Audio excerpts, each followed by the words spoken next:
Bertoria, Bertoria, Bertoria, Bertoria, Bertoria,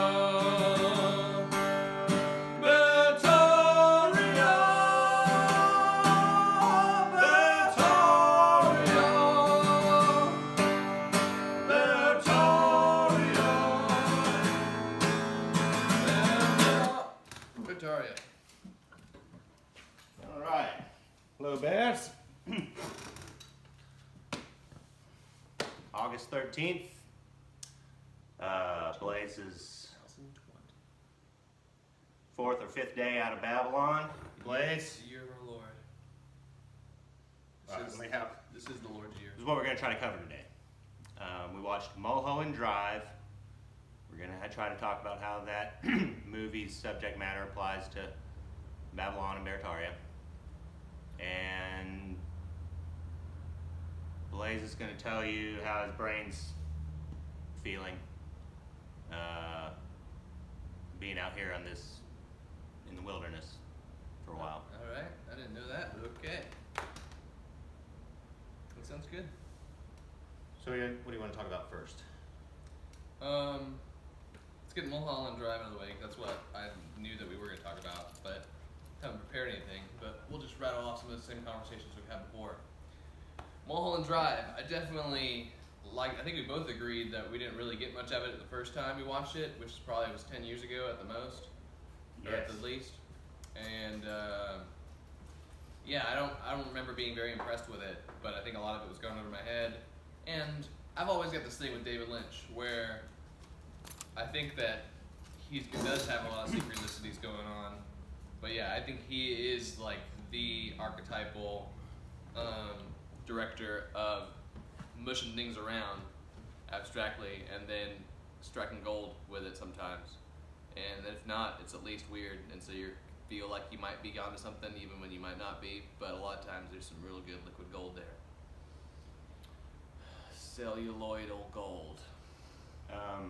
Yeah, and just David Lynch is just a master of just getting to the core of an archetype without having to have this whole long introduction story. Well, I said celluloid, but actually David Lynch is one of the first big directors that wanted to switch into digital filmmaking as opposed to film, which, more power to him. But basically the movie starts with this mysterious, beautiful, dark woman who is out and about in Hollywood, and then all of a sudden it seems like the tables are turning on her, and she's going to have to pay for all of her compromises that she's made with Hollywood and Babylon. But anyway, just when she's about to be confronted, some teenagers come around the corner, partying teenagers, the other side of Hollywood, just the random chaos of young people trying to have as much fun as possible. Slams into the dark, mysterious stranger's car, killing everybody except her, but she's bumped her head and lost her memory, so she wanders into Hollywood, more or less a new creature, reborn, without her memories of all the trauma and mind control that she's been under. Yeah, I think she actually sees the Hollywood sign, and that's what draws her in, like kind of like a moth. Like maybe she just thinks of. So she's like been wiped clean. Hollywood's like a haven, or like a. That's the symbol of somewhat of civilization, a place where you think like there is going to be order, so I can escape from this chaos wherever she is in the hills. Right, and she's just in a state of complete confusion, and so she's like a moth going to the light of Babylon. She gets there, meets this girl Naomi Watts, who's new to Hollywood and has just this everything. She sees everything in splendor. Everything has a gloss on it, because she's seeing Hollywood through the eyes of her fantasies, that she's had her whole life. So she meets the mysterious girl and is immediately intrigued by her because she sees this girl as someone who's got a secret, and there's like a plot and a story going on behind this girl, and that's ultimately what people are trying to find in Hollywood is um, some kind of story, some kind of narrative, some kind of theme that they can latch onto, because that's why they're in Hollywood in the first place, is because they don't have one of their own. If you haven't seen this movie, I would recommend watching it before listening to the rest of what we have to say about it. Right. There's a lot of, yeah, we're kind of talking about it like with people that haven't seen it. It's probably No, better. I think it's with videos these days. I feel like we have seen a big shift of people like spoiling movies or games or whatever you want to talk That's about, true. and I think that's important. Like as long as you let people know you're going to be talking about these things, then they can watch it if they want or not if they don't want to. But it's like you can't really talk about these subjects without getting into the nitty gritty sometimes. And so the next big part of the movie was I just- there's this audition taking place. Sorry. I was just gonna say, I just want people to watch the film, and since there is so much abstract art in Lynch films, I think it's good that you form your own beautiful opinions from them, because they're probably a lot of times going to be much different than our own, and love to hear what you think about them. But carry on. The other storyline in the movie revolves around this young hotshot director who's like a pure gamma.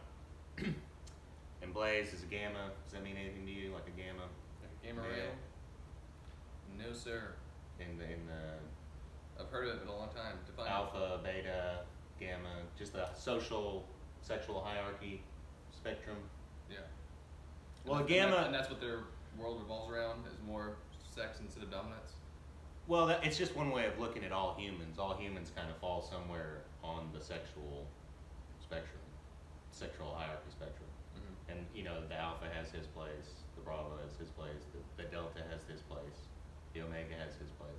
But it's all describing dominant character traits. Yeah, where's the gamma fit in? The gamma is kind of one of the ones you don't want to be. It's somebody who sees themselves as, So they've got like a warped perception. yeah, they see themselves as knowing truth more than everyone else, and so it's like they automatically see themselves as an authority. They've got a lot going for them, but they're ignorant to all the things that they don't have going for them, or this false sense of. That's a good way of putting it. And so this director is a pure gamma, and so he's in this meeting, and they're talking about who's going to star in his new film. And so there's like the producers, and then these mysterious people come in, and are just like, "This is the girl that's going to be in the movie."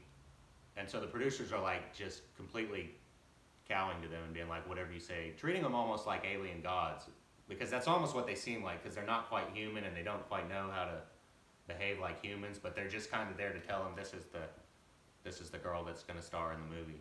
And the producers are like, yes sir, yes sir.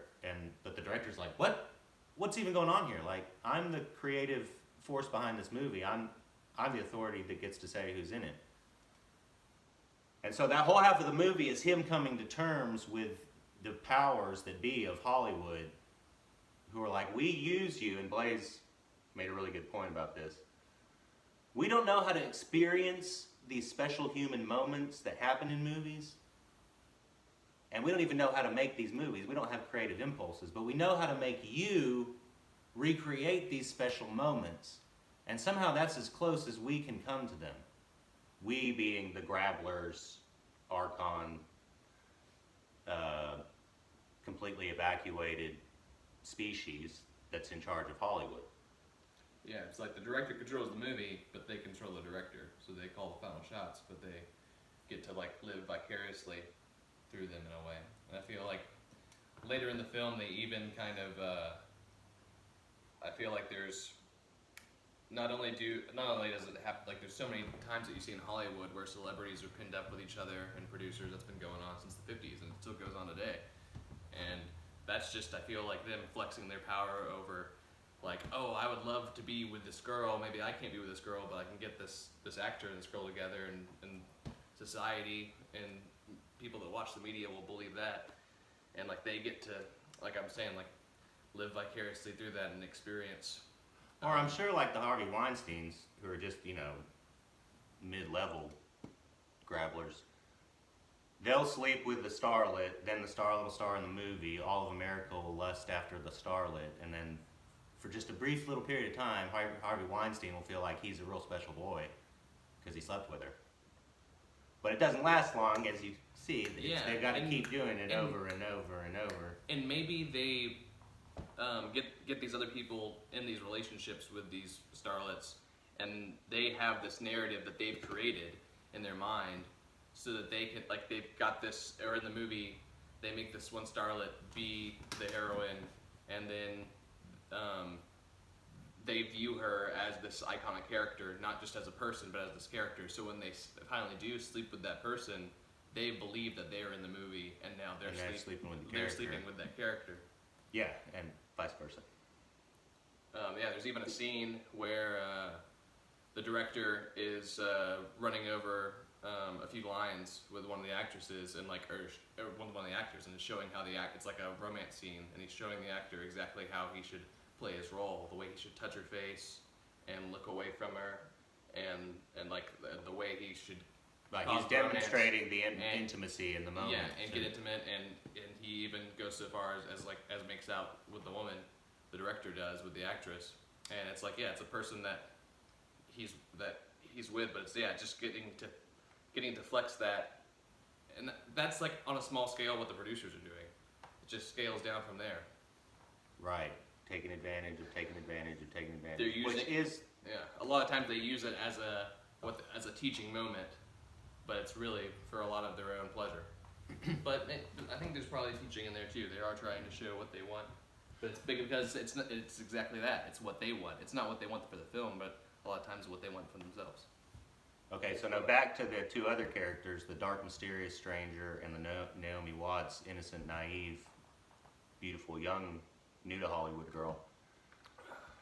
They kind of represent the same character. Naomi Watts is new to Hollywood. The dark, mysterious character is almost like, if you stay here, this is what's going to happen. You're going to get traumatized to the point where you're going to forget who you are. You're going to lose your identity. And so those two characters are trying to find the dark, mysterious character's identity, and they have this very graphic lesbian sex scene. But it's important to remember, it's kind of the same. If you think of them as the same person, the innocent girl wants to kind of be this dark, mysterious stranger. She kind of sees that as her destiny. Yeah, the whole movie, she loves the whole interaction with the dark, mysterious girl, because she's even telling her, she's like, oh, let's find out more about your past, because she wants to feel like she's this mystery novel. She's completely getting off on the story. She even says something about, this is just like a mystery film. So much like a girl who would go to Hollywood innocent, get traumatized by everything that happens there, start to lose their identity, they're going to look in the mirror, and they're still going to love that mysterious creature there, because to them, that mysterious creature is the victim in a big Hollywood story. And that's so the deterioration of the identity occurs, and completely unravels. Like the mystery girl is a victim? Yeah, and Naomi Watts is looking at the mystery girl as this beautiful victim of some epic story that's going on, and it's gonna have a happy ending. But at the same time, and so she falls in love with that idea, and they make out and have a sex scene. Naomi Watts is a victim in her own right, in the sense that she is enamored. She accepts that fantasy, she's completely duped by Hollywood of the dark stranger in Hollywood. She completely unravels and blows her brains out. Yeah, which it's a perfect cautionary tale. She realizes Mulholland Drive is some of the more seedy things that go on. It's like there's no exit when you go into the heart of Babylon. But yeah, you're stuck. If you don't die physically there, you kind of give up a part of yourself mentally. You're dead in a certain aspect. You lose everything. You can't even comprehend it. And there's also a really great scene where they go to this theater, and the MC of the theater the narrator, he's talking about how everything that they're seeing here is a recording. Everything that he's saying, everything that they hear, he's just calling the music shots and pointing to, there's like a live band or a trumpet player, and it's none of it's actually happening. And then to cap it all, the apex of that is the singer comes down and sings this most passionate, beautiful, the highest highs and the lowest lows Beautiful of rendition passion, of Roy Orbison's crying over you. And yeah, it's so beautiful, and you see her throat trembling with it, but then you forget all along. She stops singing halfway through, she faints, and the song keeps on going on, and you come back to reality with hearing about how it's all there's recording. some kind of a lesson there that I think that's a great metaphor for how everything that we're seeing, all the music that we're listening to, it's all recording. It isn't. We're seeing. it's we're not seeing actually happening. We're seeing a memory of a reflection. Unless you're doing it yourself. Yeah, or you see love in a movie, you believe it. You know, that's how the song was. You hear that crying, the song "Crying" by Orbison, and you feel like you should be crying, and you realize that this is just someone else's. And while she's singing someone this, else's the two girls, precise, the mysterious stranger and Naomi Watts, precise orchestration. are arm sobbing. It's a recording. Any type of art is usually a precise orchestration to manipulate people's emotions, and that's some dangerous territory. There's a lot of power that comes with that, good and bad. We just had a long conversation last night about where like you go crazy if you try to view all of your art, whether it's as good or evil. I don't think we can talk about my experiences in the farm this video, but we can bring it in the next video. We got 3 minutes. Yeah, we'll talk about it later. I want to keep on talking about Mulholland Drive just so we can give each about time Mulholland Drive. give each time the time that they deserve. There's not a lot about Bertaria in Mulholland Drive, but there's a lot about the opposite of Bertaria, which is why it's a cautionary tale. Well, yeah, what is it? What's the city life called? Opposite Bertopia? Babylon. Yeah, it's a lot about Babylon. Yeah, it's an endless subject, just art and the nature of it and where it's coming from And I and think what that's- it's used for. That's why David Lynch is so schizophrenic in a lot of his work, I feel like, throughout, like, shown in a lot of his art. It's because I think he is trying to, like, grasp hold of Bertaria. Yeah, and we have an intimate connection with Hollywood because our father, when he was 18, he moved to Hollywood to try to be an actor. He was trying to live that dream. Yeah, I'm just saying this is why it's like we're connected to it and it's important to us, but I don't know if it's, the mysticism is up to you, it's up to us all individually, if there's anything mystic here, but I don't know, we were taught to kind of idolize certain aspects of Hollywood. Yeah, so our dad was a security guard at the Beverly Hills Hotel when David Lynch was filming the movie Dune, and he got him to sign this Newsweek cover. Yeah, he was pretty good friends with his daughter and got the daughter to bring it in the LA Weekly newspaper for him to sign. Yeah, so But he went out there to go make it big and realize it's a tough place. and had 4 of his 7 kids, and then moved back to Arkansas. And I think he's still. and had 3 more kids. Yeah. But I was one of those children that was born in Hollywood. I didn't adapt to the darkness. I was born in it. But even after he realized he couldn't make it in there, he still idolized LA so much. And like I don't necessarily like. And we went out to LA for a little bit, and I feel like I lost all of my idolization for LA. I definitely idolize art and a lot of the art that comes out of there, and a place that you can make art like that. I feel weirdly The city itself. responsible for the whole city of Los Angeles. Like, it's mine, and I'm responsible to reform it. But So I shall. we tripped mushrooms like our second day out there, and like I was able. There was so many different symbols going on in my head. I had my eyes closed, and it was nighttime. We were on Venice Beach. Yeah, and I got this impression that there's like this vortex going over the whole Earth realm, and there's like a funnel that funnels down into like the Hollywood area, like over the whole Earth. But yeah, I had a bad taste about Hollywood or LA before I even moved out there. But once I got there, like the second day, it kind of solidified because I was just seeing all black with all these different light images of symbols going on, and I couldn't even tell what they are because I was too distracted by all of them. So I just had to tell myself, okay, let's like start thinking about nothing. You know how you try to do that to calm yourself down, and like I could visually see waves pushing out all these symbols, even outside of my peripheral, to where it was only all black. And then once I had my mind cleared, it was all black. I was like, okay, I'm gonna think about one thing. And so my first thought was Los Angeles. And right when I thought about that, it was just the big, all-seeing eye inside the triangle. And it's like, you know, that can mean whatever you want it to mean. But it rubbed me the wrong way that was the first image that my mind put together whenever I thought of Los Angeles, and there was nothing else crowding it. And so yeah, ever since then I went downhill and downhill. I was like, I gotta get out of this place. Maybe I'm not tough, or maybe it's just maybe that place is pure evil. I just don't. The main thing about Hollywood is you're walking around a bunch of people that are literally, they're already acting. They're behaving how they think they need to behave to be successful in this industry. Yeah, that's another thing. So you're never dealing with the actual person.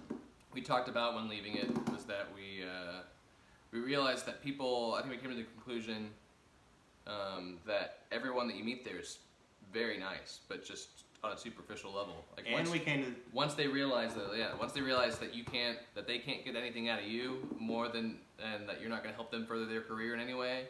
They usually whether it be the marketing or mid-conversation, entertainment. Once they conclude that you're not. Yeah, once they size you up and their career. and at some point in the conversation realize that you're not going to help them, they see that they don't think there's any way to be friends with you, and then like. At that point, a civilization can't thrive on all levels. There's no community and all chambers inside the body and the mind, because it's always needing something from above. You never have anybody needing something from below, as far as acceptance and. But what we did conclude is like the only time you do have real authentic conversations is if you go to an audition where everybody's nervous and is just trying to forget about their nerves. That's the only time they let their guards down and will be themselves.